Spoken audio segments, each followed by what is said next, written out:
तीन दिन जो छुट्टी है श्रीमंदिर प्रबल गहली प्रबल गहलीर सुजोग नहीं जड़े झाड़खंड अंचल पिटरी थाना जड़े युवक सी आप बेहरण द्वार साइड जो दक्षिणी अच्छी से पाखे तार चढ़िया चेष्टा करते किसी जीटीपी बंधु आम देखिले आमर जो डिप्लोमेंट बेहरण द्वार थे धरिकी आणिक सिंहद्वार थाना जिमा देते आम तार भेरिफिकेशन करूँ तार मेंटल कंडीशन कौन अच्छी से चढ़िया चेष्टा करते प्रशांत कुमार महतो बोली ना से कहते तार आधार कार्ड इत्यादि भेरीफाई करूँ से कौन कौटू आसते आसते कौन पूरी डिटेल इंक्वारी चलती। ये तो गोटे निश्चिंत गोटे प्रकार आम तो विकृत मानसिकता कहीपर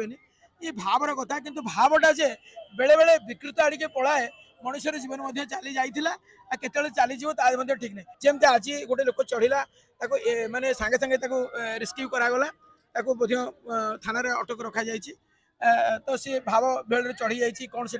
परीक्षा जांच कलापर जना पड़ा तो यह आम आशा रखा मंदिर प्रशासन जिला प्रशासन आ श्रीमंदिर प्रशासन विभाग जो लोक अच्छे से कमिका कड़ाकड़ी भाव में जगवा दरकार।